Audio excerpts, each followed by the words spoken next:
Who's ready for sandwiches? We always have sandwiches. Well, I don't see a source of heat, do you? What about that one? I am not a heat source, I'm a human being. No, you're not. You're a Pokemon like me. Will you all please stop talking and start mating? Ditto. Ladies, gentlemen, and trainers of all ages, today it's time to talk about a bit of a touchy subject, literally, and that is breeding. It's an important part of the Pokemon series in every game, and it can have a massive effect on your journey, depending on how and when you start to do it. With that said, we'll be going over a full guide on breeding in Pokemon Scarlet and Violet, starting off with what breeding is for anyone who is new to Pokemon or just has never delved this deep into the systems, going into how to breed in Scarlet and Violet as it's a little bit different than it has been in the past, why you should be breeding, and any ways to make getting your perfectly statted Pokemon easier that are available to you within the game. First off, breeding in Pokemon is simply the act of shoving two Pokemon together to make an egg. Once you have that egg, you walk around with it in your party in order to hatch it, and once it is hatched, you have a brand new baby Pokemon with full new stats, a new nature, and a new ability.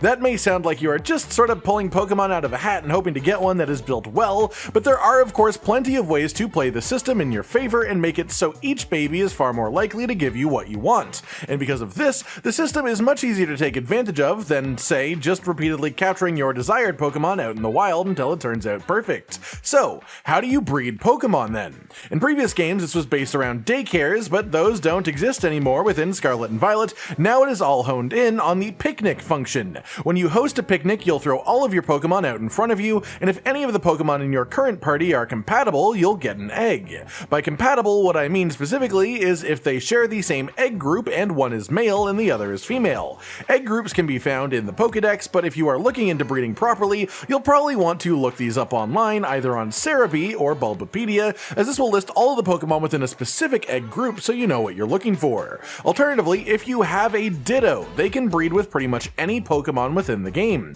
which makes the whole process just a whole lot simpler. Dittos spawn in two different locations, either right outside of Porto Marinata over in the west, right beside the Poke Center there, and just northwest of the town of Medali. In this game, Ditto are permanently disguised as other Pokemon out in the wild, so you either have to find them using excellent detective skills to notice a Pokemon acting abnormally to its normal temperament, or you can just walk up and fight every single wild Pokemon that you see until one of them just transforms into a purple blob at the start of combat. Capture your Ditto, and you've got every Pokemon's favorite mate. I can get drunk whenever, sleep with anyone. Once you have your Pokemon set up, vacate anyone in your party that you don't want to breed with each other, set up a picnic table, and simply just wait a while. After a few minutes, check the basket under the picnic table, and you should find some eggs. The basket can stack up to 10 eggs at a time, so expect quite the haul depending on how long you've waited. There is also an easy way to increase the spawn rate of these eggs, which is simply by eating food.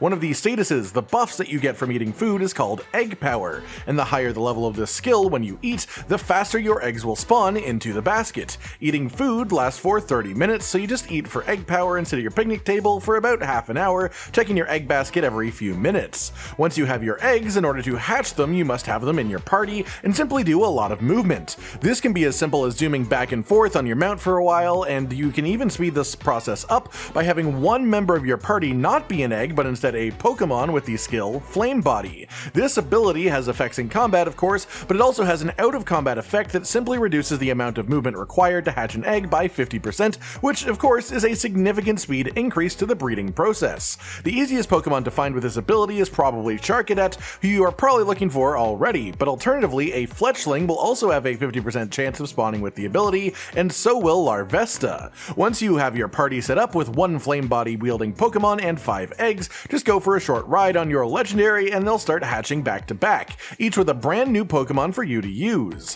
What do we do after that then? Why would we want to hatch so many eggs? Well, quite simply, it's to try and create the best combination of stats and nature that we can get. Every Pokemon starts with a base stat range for each stat of 0 to 31, and you at minimum want that 31 in your most important stats to consider it a properly perfect Pokemon. On top of this, there are natures. Each nature has a different effect that raises one stat at the cost of lowering another stat, or in some cases just doing nothing at all. For example, Knacklestack, the evolved version of our breeding Pokemon that I'm using here is a physical attacker. We want it to have high physical attack and don't care much about its special attack. So this Quaxly baby that we've created that has the adamant nature, which raises physical attack and lowers special, is absolutely perfect. On top of this, there are also Pokemon abilities. For the most part, a Pokemon will have a choice between two to spawn with, and many Pokemon also have one hidden ability that is much rarer. For Quaxly, these regular abilities are either Purifying Salt or Sturdy. The ability a baby spawns with has a 60% chance of matching the female Pokemon used for breeding. No other factors really change that. Sturdy is the one that I prefer, and so this Quaxly is just about perfect from what we can see. That said, you can also judge this even more accurately once you have fully completed the story, as this unlocks a function to look at the actual ratings of your stats compared to the maximum possible, with the term best referring to the best possible result. Generally speaking, a baby Pokemon will inherit 3 of its stat values from its parents at random, whether it is from the father or mother. This can be increased, and we'll talk about that in a bit. With that covered, to put it simply, the goal of breeding within Pokemon is to create a species of Pokemon that you want to use that also has ideal stats, also known as IVs or individual values, as well as the ideal nature for your purposes and also the ideal ability from its ability pool. You may be wondering about the unique Terra types, a new mechanic within this game, and you actually cannot pass down non-matching Terra types to baby Pokemon, even if you have one that has an abnormal type involved within the breeding. The hatched Pokemon will just always have a Terra type that matches its own base types. Well, that's no fun. One final note here before moving on to the next section, the Pokeball that your baby Pokemon will spawn inside of is also inherited from the parents. It will always match the female Pokemon's Pokeball unless you are breeding 2 members of the exact same species, in which case it is a 50-50 coin toss. So from here you know what breeding is, how to do it, why to do it, but what unique ways are there within the game to affect this process even further? Well, quite specifically, there are a few items that have a large effect within this system. First up, we have the Everstone. You can purchase these from Delibird Presents shop anywhere that you can find them, and if you give this item to a Pokemon that you are using to breed, then its nature will be guaranteed to pass down to the babies created within this process. There is another item that you can purchase from the same shop, but it only shows up later in the story, quite late in fact, and it's called the Destiny Knot. Before I mentioned that the stats of a baby Pokemon will be partially decided by the stats of the parents, well, this item makes this even more so, with 5 of the 6 stats that a baby spawns with being given by the parents when one of them is holding this item. As a result, you can use these 2 items, the Everstone and the Destiny Knot, each on one parent, to force a specific nature and 5 out of 6 of the stats to be passed down, giving you a really effective way at cutting down on RNG while breeding.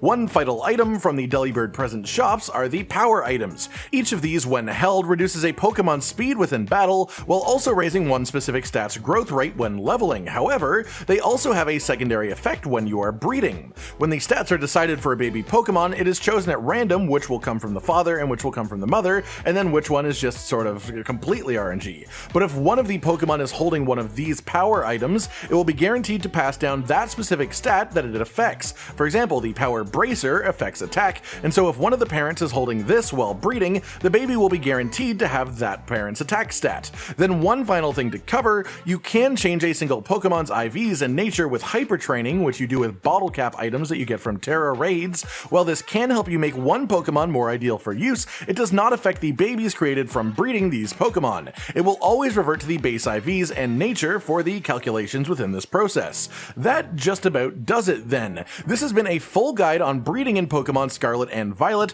what it is, what it does, how it works, why you should do it, and how to make the most that you possibly can out of it with the items you can acquire within the game, and there's also a slight tip on how to use food buffs to make gathering eggs easier. I've tried to give you all of this information just as concisely as I possibly can, so hopefully this video serves its role properly, which is getting you all caught up on everything you need to know about Pokemon breeding to create your perfect Pokemon, and eventually your perfect full Pokemon party. Unfortunately, you can only do so much without seeing the IVs actually on your screen, which requires finishing the main story entirely, but you can start breeding beforehand, and this is all the information that you need to make the most of said process. Like if you like the video, subscribe and hit the notification bell for more, and most importantly, ladies and gentlemen, until next time, stay sweet.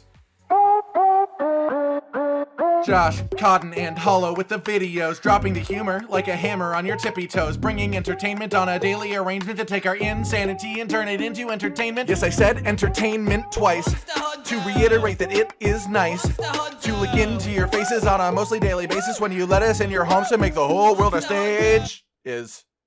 Goodbye.